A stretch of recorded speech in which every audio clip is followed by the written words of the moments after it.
Okay Telugu view పాయింట్కి తిరిగి స్వాగతం. నిన్న మహాకుంభమేళ మౌని అమావాస్య స్నానం భయంగానే ఉంది నాకైతే మొదటి నుంచి కూడా.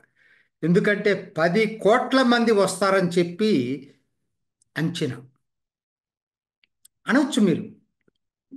మరి ఎట్లా దీన్ని ఆపటం అని ఎవరు ఆపటానికి ఎవరు మనం 144 సంవత్సరాలకి ఒకసారి వచ్చేటువంటి మహాకుంభమేళ ఇది.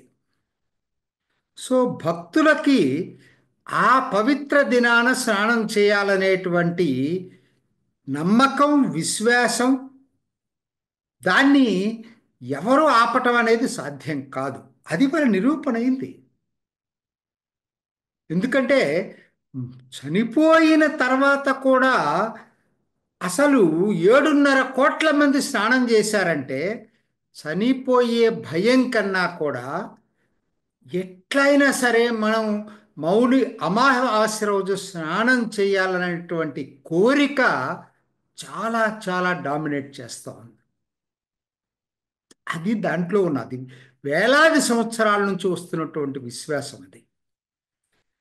అసలు 3 రోజుల్లోనండి, గత 3 రోజుల్లోనట 12.5 కోట్ల మంది వచ్చారు. 12.5 కోట్ల మంది భక్తులు వచ్చారు స్నానం ఆచరించటానికి. అంటే ఉత్తరప్రదేశ్ జనాభాలో సగం. అందరూ ఉత్తరప్రదేశ్ కాకపోవచ్చు.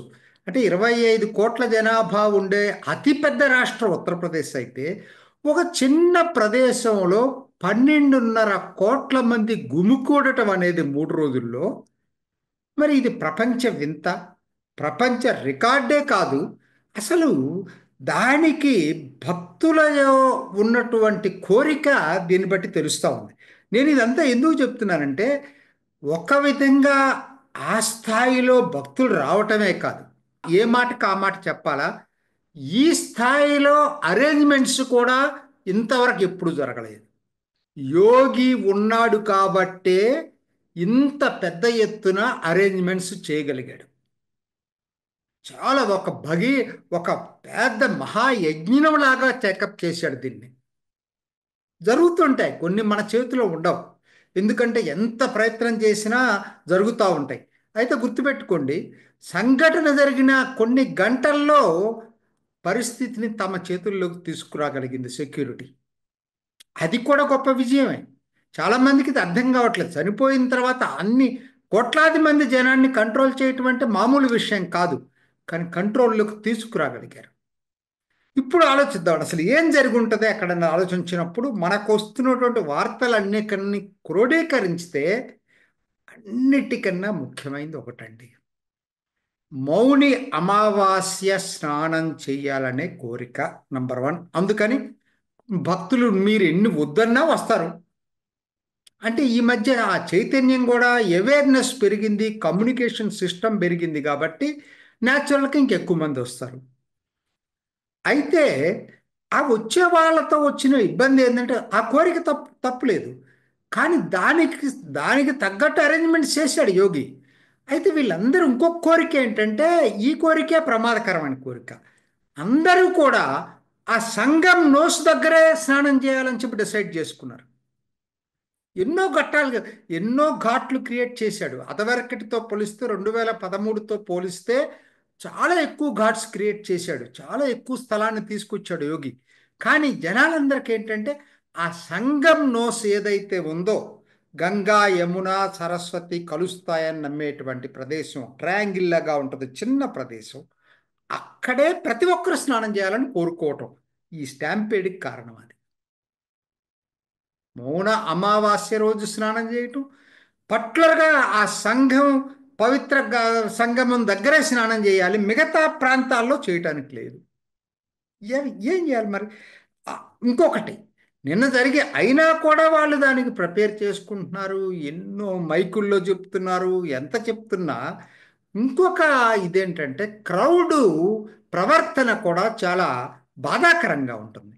భక్తులు వచ్చినటువంటి భక్తులు ముందు నెక్స్ట్ డే ఇంతమంది జనం వస్తారని తెలిసి మంగళవారమే ఎక్కువ మంది వచ్చేసారు. ఇది చూడండి, మంగళవారం వచ్చిన వాళ్ళు స్నానం చేసుకున్నారు. ఆ సంఘం నోసు దగ్గర స్నానం చేశారు. స్నానం చేసే వాళ్ళు తిరిగి వెళ్ళిపోవాలి కదా, తిరిగి వెళ్ళిపోలేదు. అక్కడే తిష్ట వేశారు, అక్కడే పనుకున్నారు. మళ్ళా తెల్లవారిన తర్వాత మళ్ళా మేము ఈ బ్రహ్మ ముహూర్తంలో స్నానం చేసి కానీ వెళ్ళటానికి లేదని భీష్మించి కూర్చున్నారు. మైకుల్లో చెప్తా ఉన్నారు, మీ స్నానం అయిపోయింది, మీరు వెళ్ళిపోయింది, వచ్చేవాళ్ళు ఉంటారు, వాళ్ళు స్నానం చేస్తారు, వాళ్ళకి అవకాశం ఇవ్వాలని మైకుల్లో గొంతెత్తి మాట్లాడుతూ ఉన్నారు. వీడియోలు కూడా వచ్చేసినాయి. కానీ ఎవరు పట్టించుకోవట్లేదండి, ఎవరు పట్టించుకోవట్లేదు. మంగళవారం 7 గంటలకు స్నానాలు అయిపోయిన వాళ్ళు అక్కడే ఉండిపోయారు. ఇది ఇంకొక ప్రధాన కారణం. తర్వాత ఇది ఊహించి ఏం చేశారు, పంటూన్ బ్రిడ్జ్ క్లోజ్ చేశారు. అవతల ఒడ్డు నుంచి రావటానికి తాత్కాలికంగా వేసిన పంటూన్ బ్రిడ్జిలన్నీ క్లోజ్ చేసింది ప్రభుత్వం, ప్రోయాక్టివ్గా. మంచి ఉద్దేశంతో క్లోజ్ చేశారు. కానీ క్రౌడ్ని ఎవరు ఆపుతారు? వాళ్ళు ఈ ఫోర్ట్ సైడ్ నుంచి రావటం మొదలుపెట్టారు. అటు దారి లేదు యాక్చువల్గా, వస్తారు ఇంకంతే. ఆ వాళ్ళు వచ్చారు. వచ్చిన వాళ్ళు తిరిగి వెళ్ళటానికి పంటూన్ బ్రిడ్జ్ క్లోజ్ చేశారు. ఎట్లా వెళ్ళాలి మరి?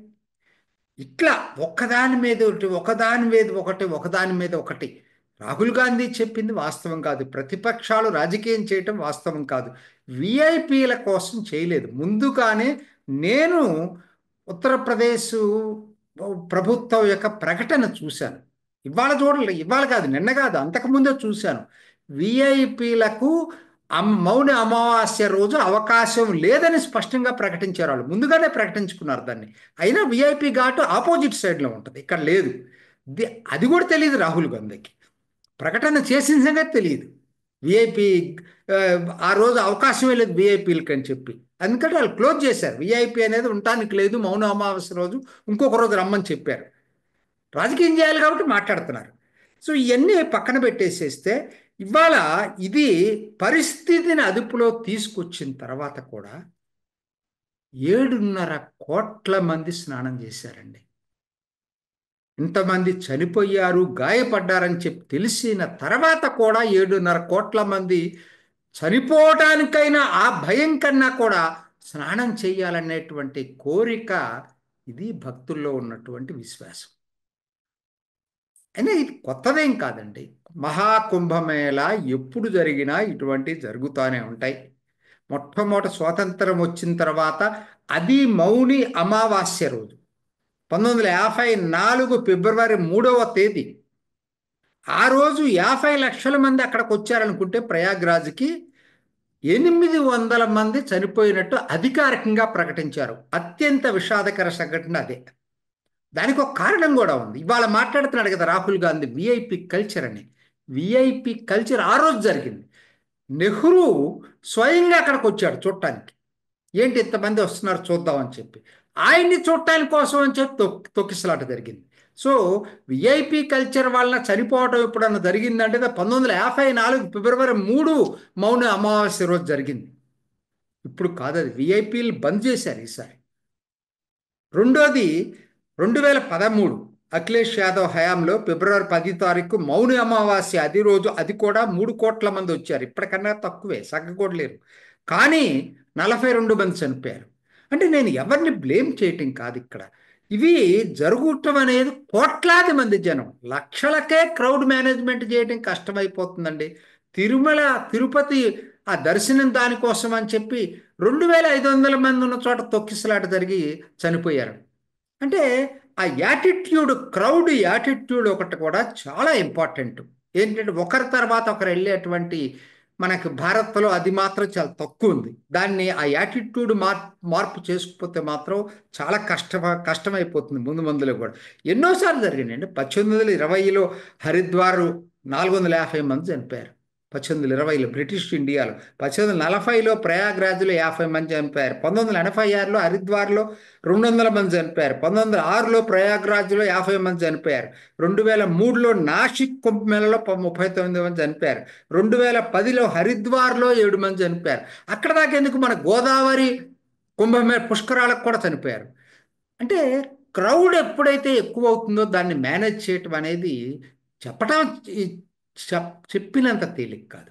అప్పటికి ఇన్ని కోట్ల మంది ఈ స్కేల్లో ప్రపంచంలోనే ఎక్కడ లేదు.